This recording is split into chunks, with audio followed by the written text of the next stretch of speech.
Let me tell you something that most people never get to witness in their lifetime. Something that changes the way you see the universe. Not a battle, not a war, not some grand speech delivered from a podium in front of 1,000 cameras. Just a door. One ordinary door, on one ordinary night, on a dying colony world at the edge of everything humans had ever built. And a man who had almost nothing left, not money, not hope, not reason to keep going, who opened that door anyway. What happened after that? It rewrote the history of first contact between our species and theirs. And I know because I was there. I was standing maybe 30 feet away when it happened, and I have never, not once, not in 40 years of reporting across 6-star systems, seen anything shake a galactic command officer the way that single moment did. So sit down. Let me take you there. Set up the world, the colony, the man. The colony of Vascarin's Rest sat on the third moon of a gas giant called Duvith Prime, about 11 light-years past the outer boundary markers that the galactic sovereignty had planted like warning signs along the edge of what they considered their space. Humans called it the Rest. Everyone else called it Forgotten. It was one of those places that got built during the big expansion push of the 2180s, when Earth governments were practically handing out settlement licenses to anyone willing to sign a 30-year extraction contract. Mineral rights, atmospheric processing, the usual. People came out here with their families, their savings, their hope packed into cargo containers and cryopods, expecting to find something. A new start, a clean slate. What they found was a moon that smelled like sulfur in the mornings, rain that left orange stains on everything it touched, and soil that grew about 30% of what anyone had estimated. By 2241, the year this story takes place, Vascarin's Rest had about 6,000 permanent residents, down from a peak of nearly 22,000. The mines had started failing 8 years earlier. The corporate extraction company, Helvin Industrial, had pulled their main workforce and equipment out when the yields dropped below profitability margins. Left behind the infrastructure, the pressurized domes, the magrail lines, the atmospheric processors, but took everything else. Took the medical contracts, the supply guarantees, the communication relay maintenance funding. Left the people. About 6,000 of them, most of them too old, too sick, too broke, or too stubborn to leave. Some had nowhere else to go. Some had kids born on this moon who'd never touched Earth soil. Some just couldn't afford passage. And then, about 4 months before the night I'm going to tell you about, the galactic sovereignty showed up. Not to help. Not to trade. To survey. See, the sovereignty had been pushing their administrative boundary lines outward again. Standard stuff for them. They do it every few decades, find a cluster of habitable worlds, send in the survey fleet, plant the bureaucratic flags, and start collecting what they called integration fees from any non-sovereignty species already living there. Humans weren't members of the sovereignty. We'd been offered partial observer status twice, and turned it down both times, mostly because the terms required handing over full resource rights to any world within the newly declared zones. So when the Sovereignty Survey fleet arrived at Vascarin's Rest, the people there were technically in violation of what the sovereignty now considered their territorial claims. The legal situation was a mess. Earth governments were 11 light-years away and mostly arguing with each other. The colony had one functioning communication relay that took 6 hours to transmit a signal one way. And the sovereignty's regional administrator, a species called the Vithrani, tall, 6-limbed, with elongated heads and an absolute bureaucratic devotion to procedural correctness, had set up their administrative outpost right on the edge of the colony's central dome and started issuing compliance notices. Compliance notices to people who were rationing water. That's where things stood on the night I'm going to tell you about. Cold, quiet, angry, and slowly starving, with a Sovereignty Patrol station parked outside the dome walls and Vithrani compliance officers walking the main corridor every other day, recording violations on their data slates like they were filing tax audits instead of cataloging human suffering. And then there was Marin Voss. Marin Voss was 53 years old, though he looked closer to 67. He was a stocky man, maybe 5'10", with wide shoulders that had once belonged to someone who did heavy physical work, and now just sat there like the ghost of a former life. He had gray-brown hair that he kept short because scissors were easier than product, and eyes that were a kind of flat, tired blue that you sometimes see in people who have had too much taken from them and have gotten very still about it. He'd come to Vascarin's Rest 22 years earlier with a wife, a daughter, a mining contract and plans. His wife, Dara, had died 7 years back, not from anything dramatic, from a respiratory condition that could have been treated easily on Earth or any core world colony, but out here, with the medical contracts gone, the treatments were rationed, then unavailable, then too late. His daughter, Sasha, had left 3 years ago, scraped together passage money and gone. He didn't blame her. He told her to go. She sent messages when the relay was working, which was maybe twice a month. He lived alone in a pressurized unit in Section 14 of the main dome. Unit 14C, it was 2 rooms, a main space with a fold-out sleeping cot, a small kitchen counter, a heating element that worked about 60% of the time, and a second room he'd converted into a workshop where he fixed things. That's what Marin did, he fixed things. Not for money, mostly. There wasn't much money in the Rest anymore. He fixed things in exchange for food credits, work hours, services. He fixed people's atmospheric recyclers and their water filtration units and their mag boots and their kids' school tablets. He fixed things that had no business still functioning, and made them function anyway through a combination of experience, improvised parts, and what the other residents called Marin stubbornness. He had been, by any reasonable measure, having a terrible few months even by Vascarin's Rest standards. The colony's central food distribution had been cut by 18% after the last supply ship failed to arrive on schedule. The company still officially responsible for quarterly supply runs had filed for restructuring under Earth commercial law, which meant exactly nothing out here. His own food allocation had dropped. He'd been giving portions to the Calloway family 2 units down because their youngest had started showing malnutrition signs, and Marin couldn't watch that and eat normally. He'd also caught some kind of respiratory thing that wouldn't quite leave. Nothing like what took Dara, he checked every symptom obsessively, but a persistent, irritating cough that made the nights longer and the mornings harder. His heating element had been broken for 11 days. He'd fixed it for other people 6 times in the past month and hadn't gotten around to his own yet, which was exactly the kind of thing Marin did, and exactly the kind of thing that drove the other residents quietly crazy about him.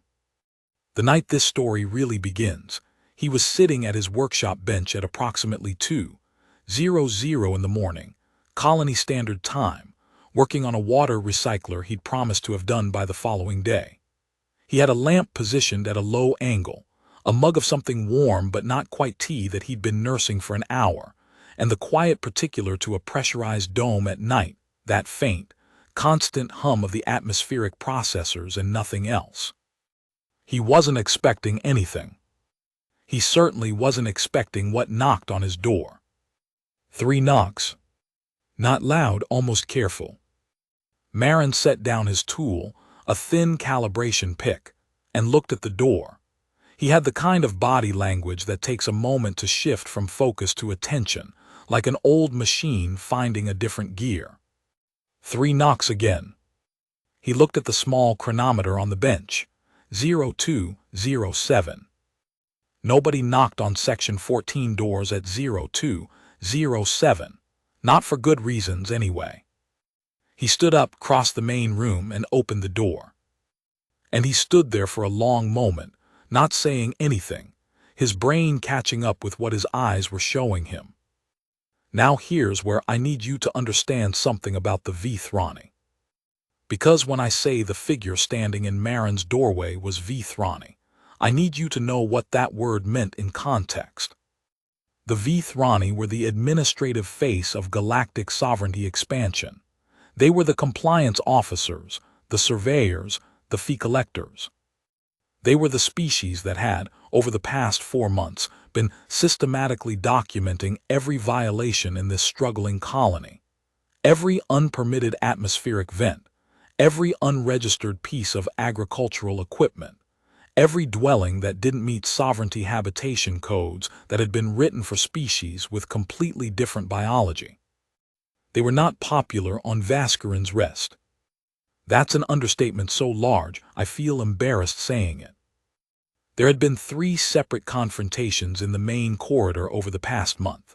Someone had thrown a protein pack at a compliance officer. A group of miners had surrounded a Vthrani survey team and refused to move for 4 hours until the colony's elected speaker, a woman named Joris Pellman, talked everyone down. The relationship between the colonists and the Vthrani was a tightly wound coil of anger, desperation, and the specific kind of resentment that comes from being told you're in violation of rules you didn't agree to on a world you've lived on for 20 years. So when Marin opened his door and found a Vthrani standing there, he stopped. She was smaller than the compliance officers he'd seen in the corridor. Not that Marin had paid much attention to size before, but this one came to maybe his shoulder height, and the Vthrani he'd seen walked with a rigid, formal bearing, 6 limbs. The upper 4 held close to the body in what Marin understood to be a posture of official authority. This one's upper limbs were wrapped around her torso. Not with authority, with the posture of someone trying to hold themselves together.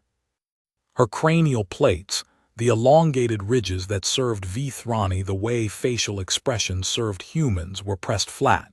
In Vthrani body language, Marin would learn much later, that meant something like acute distress, suppression of panic. And behind her, in the corridor, small. He hadn't seen them at first because of the angle of the door and the low light. 2 young Vthrani, children, much smaller than her, their additional limbs folded tight against their bodies the way young things fold themselves when they are frightened and cold. They were looking up at Marin with what he could only describe as very large eyes. They had, he noticed in some disconnected part of his brain, the same flat plate distress expression as the adult. All 3 of them were trembling. The adult Vthrani made a sound, a low, clicking vocalization, and then said, in broken but recognizable standard, "I am not compliance officer, I am not official, I am requesting, I am asking." She stopped. Her upper limbs tightened around her torso. "My children have not eaten in 2 days," she said. "I did not know where else to go." Marin Voss stood in his doorway at 02:07 in the morning on a dying colony moon, looking at a member of the species that had spent 4 months making his neighbors' lives harder, who was standing in his corridor with 2 small, trembling children, telling him they hadn't eaten. And he said, "Come in. Build tension, the world notices." He didn't think about it. That's important. I want you to understand that, because when people tell this story later, and people did tell this story in increasingly elaborate versions, they sometimes make it sound like Marin made some profound moral calculation in that doorway, like he weighed things out and arrived at a noble conclusion. He didn't. He just stepped back and held the door open. It was the same reflex that made him fix the Callaway Kids recycler, the same thing that made him hand over food portions he couldn't spare. Some part of Marin Voss that had survived the mines and the corporate abandonment and Dara's death, and Sasha leaving, had simply refused to become the kind of person who looks at trembling children and calculates whether they deserve help. He wasn't a saint, He'd been angry at the Vthrani compliance officers the same as everyone else. He'd stood in the back of 3 community meetings and listened to Joris Pellman try to de-escalate and thought, privately, that she was working harder than those officers deserved. But there were children in his corridor. Small ones. Trembling. So he stepped back and held the door open, and the female Vthrani hesitated for one long moment, the flat cranial plates flickering in some expression he couldn't read, and then she moved forward, and the 2 small ones followed her in. He closed the door. The 3 of them stood in the middle of his main room, and Marin looked at them and thought, okay. Okay. What do I have? He went to the kitchen counter.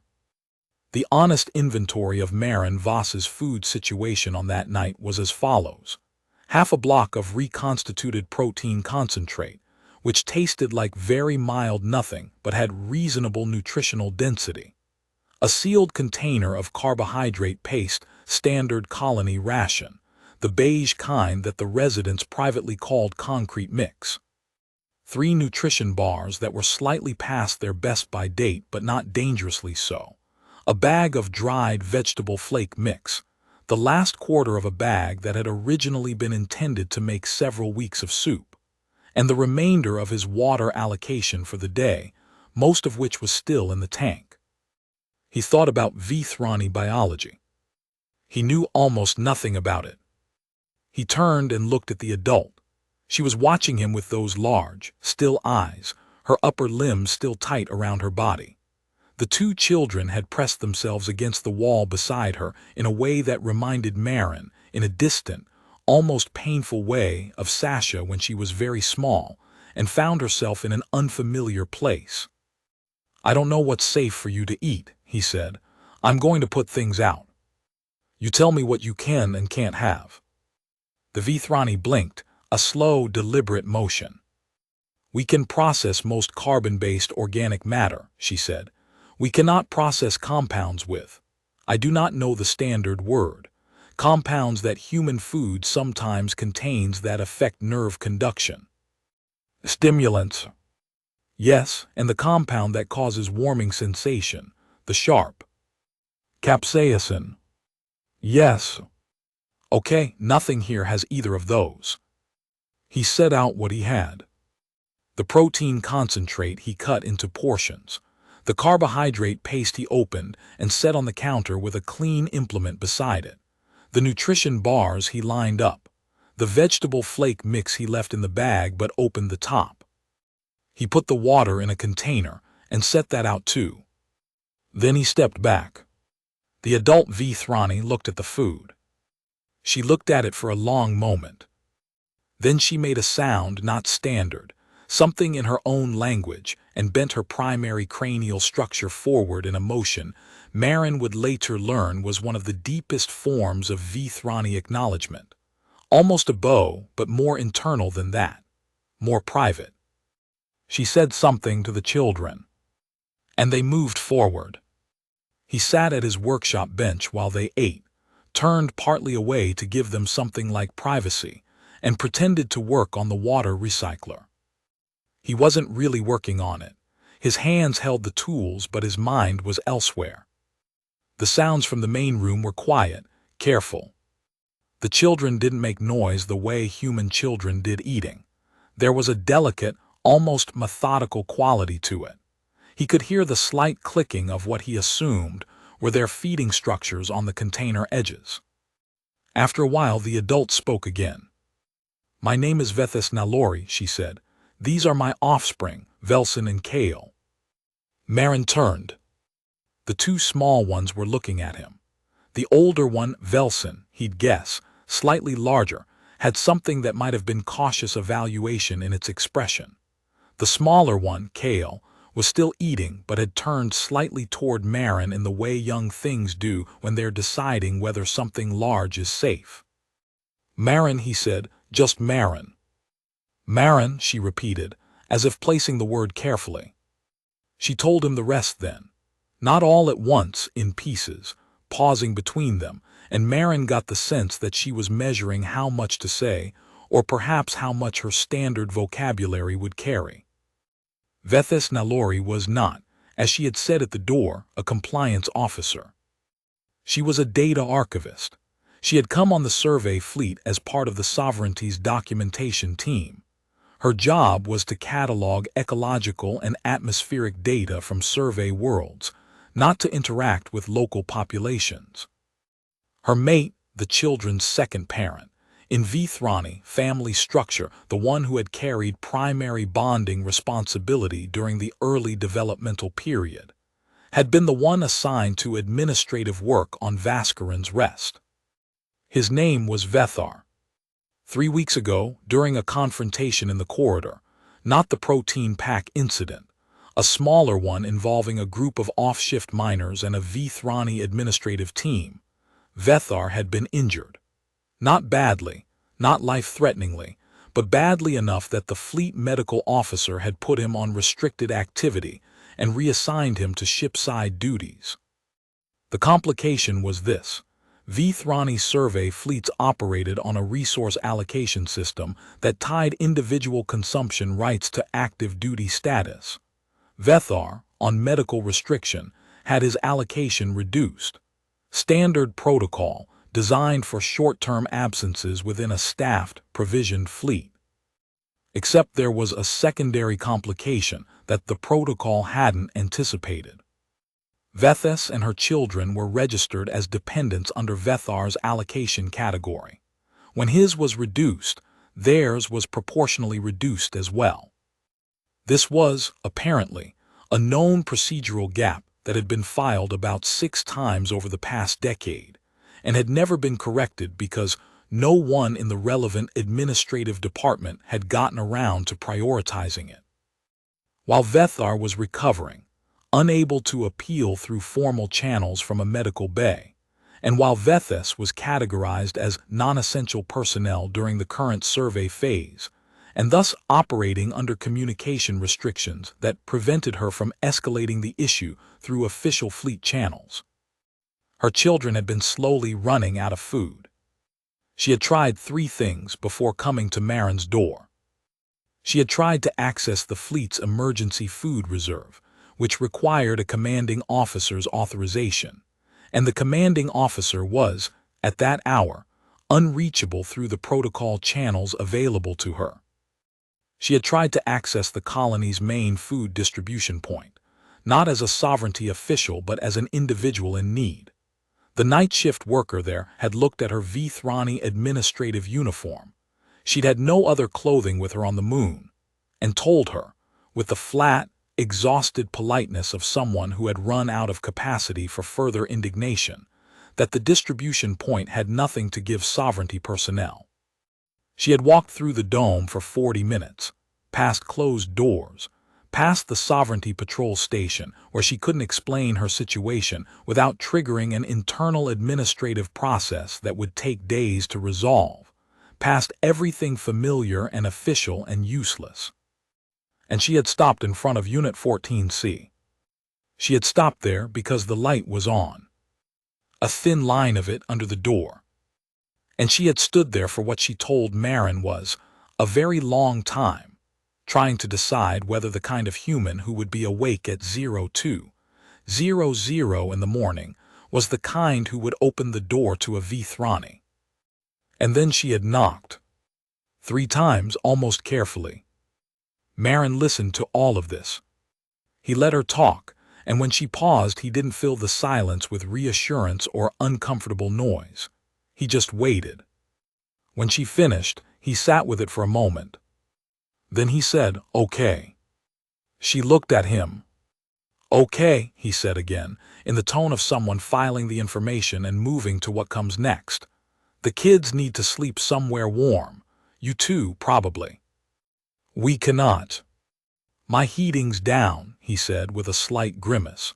"Been meaning to fix it, but the processor's in the corner there, and if I redirect the—" He was already standing, crossing to the unit's atmospheric processor panel. "Give me 10 minutes." She watched him work. The children watched him work. He had the heating element back online in 7 minutes, which was 3 faster than he'd estimated, because having an audience gave him focus. He'd always worked better when someone was waiting on a result. He set up the fold-out cot for Velson and Kale. His sleeping arrangement was a second cot in the workshop. He sometimes fell asleep at the bench and had learned to keep one there. He offered his main cot to Vethis, who refused it. They compromised on a floor arrangement that involved the recycled fiber floor mat from the workshop and every extra layer Maren owned, which was 2. She looked at the 2 layers. "You will be cold," she said. "I'll be fine," he said. It was a reflex answer, and they both knew it, and neither of them said anything more about it. He went back to the workshop. He didn't sleep for a long time. He sat at the bench with the lamp low and the recycler in his hands, and listened to the quiet of the dome. And after a while, he heard the small sounds from the main room settle into the slower rhythms of sleep. And he sat there alone in the dim light and thought about things he hadn't thought about clearly in a while. Not noble thoughts, not philosophical ones. Just, Sasha would be about Velson's age when she first slept in a strange place. I remember she always tucked her second arm. No, that wasn't Sasha. Sasha didn't have. He shook his head. The mind does strange things at 0300. He thought Dara would have had food on the table before those kids got 3 words out. He thought 6,000 people on this moon and a procedural gap in a resource allocation protocol is the thing that brings someone to my door.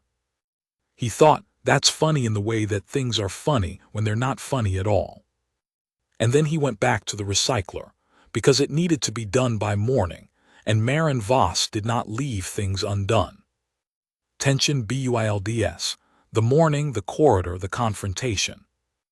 The next morning arrived the way mornings did on Vaskaran's rest. Not with sunlight, since the moon's rotation and position relative to Duvith Prime meant that the illumination cycle was artificial, the dome's light panels cycling up slowly over about 40 minutes to simulate a gradual dawn. Maren was already at the bench when the panels started coming up. He'd slept maybe 2 hours. He made the not-quite tea. He listened to the main room. Velson and Kale were awake early.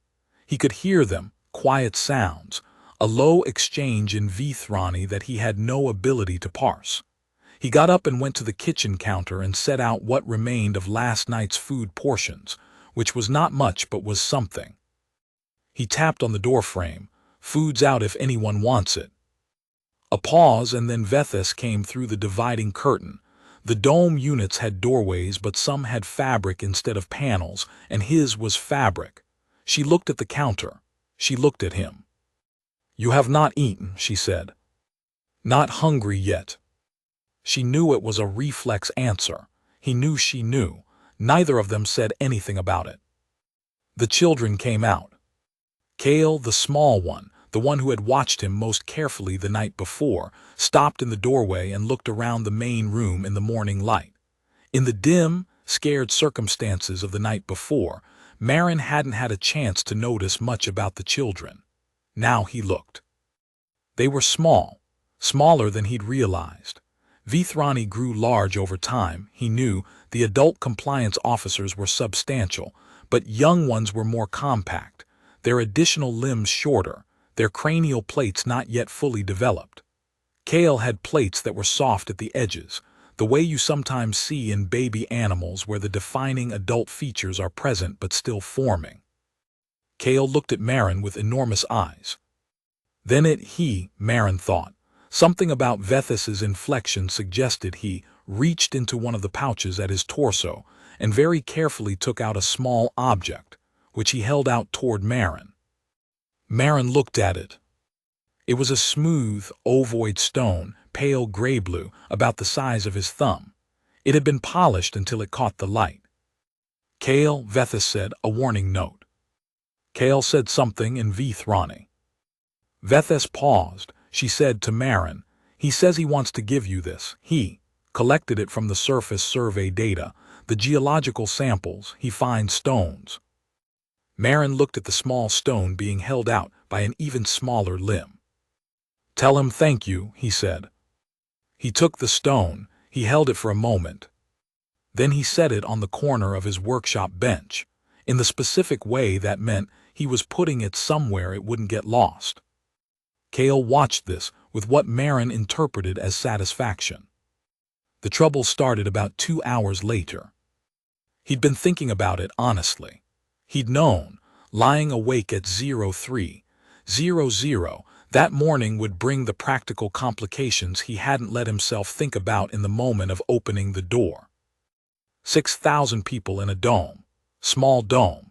Everyone knew their neighbor's business by necessity. 3 Vithrani in Unit 14C was not going to remain unnoticed. He was right about that.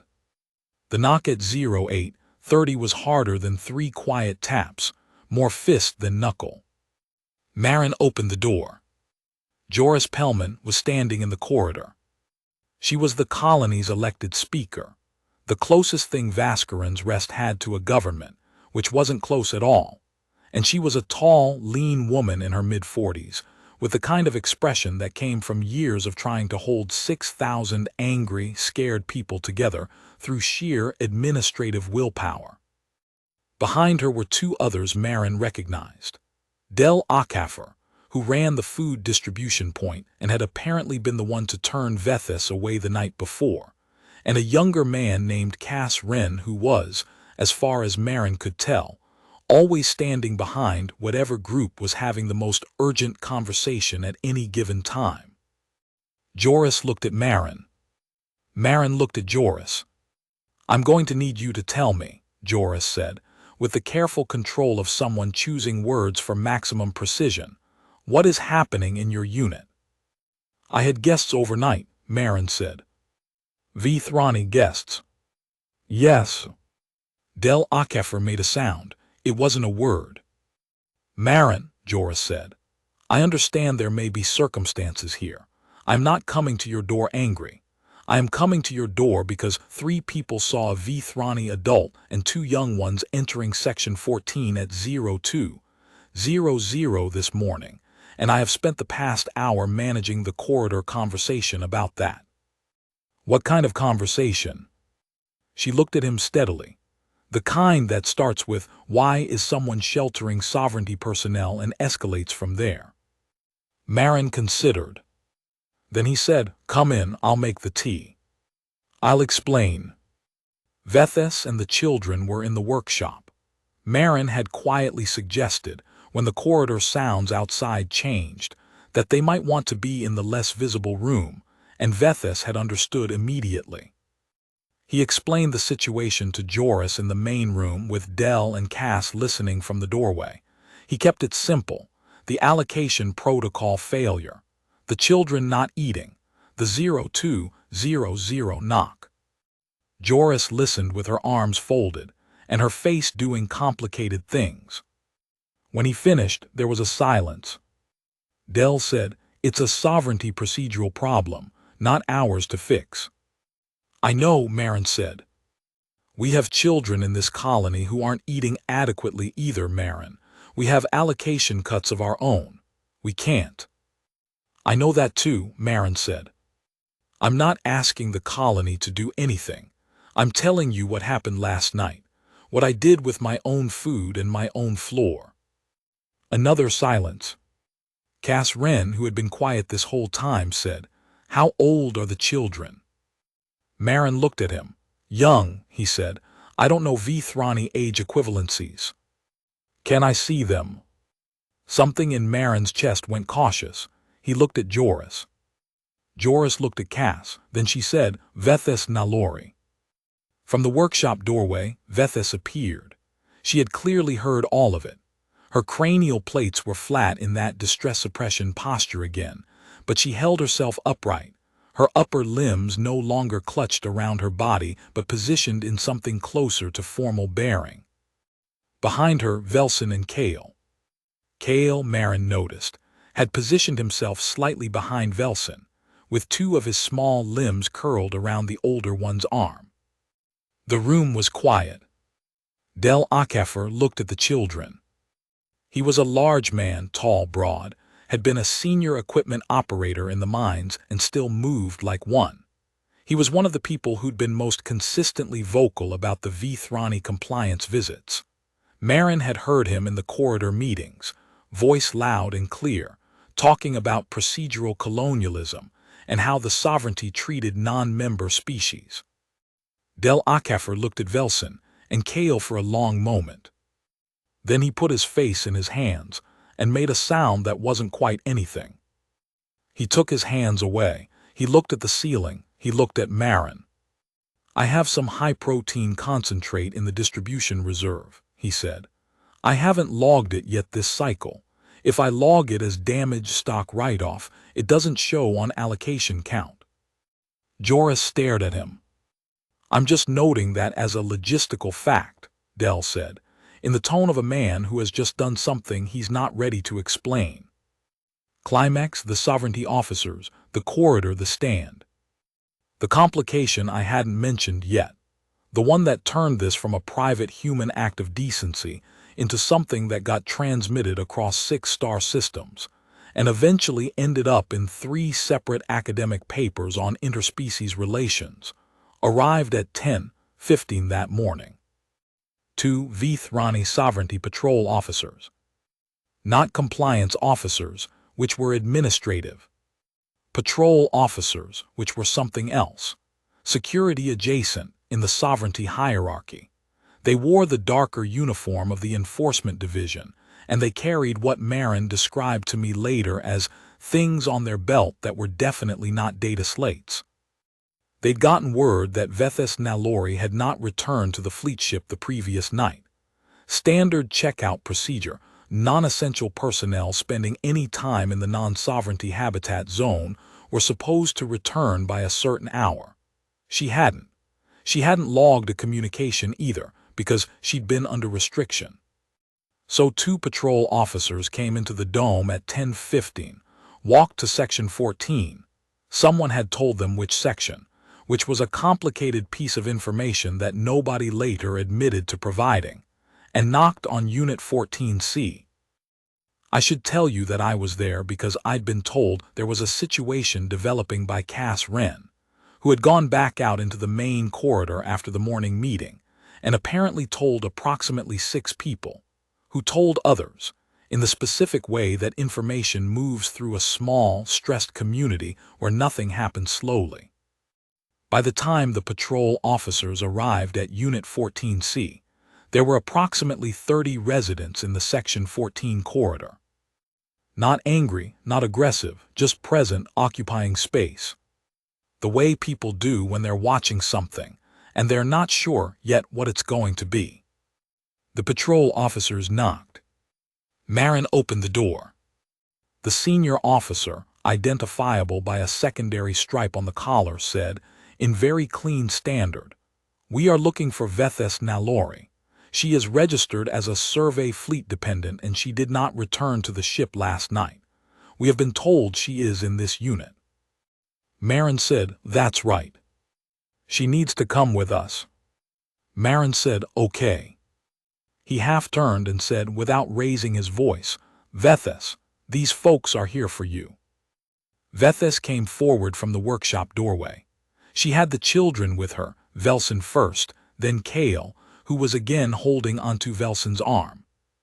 The senior officer looked at her and said something in Vithrani. Vethes responded. The exchange was clipped and formal and none of the watching humans could understand it, but the body language was readable. The officer was issuing a directive. Vethes was responding with something structured, possibly an explanation.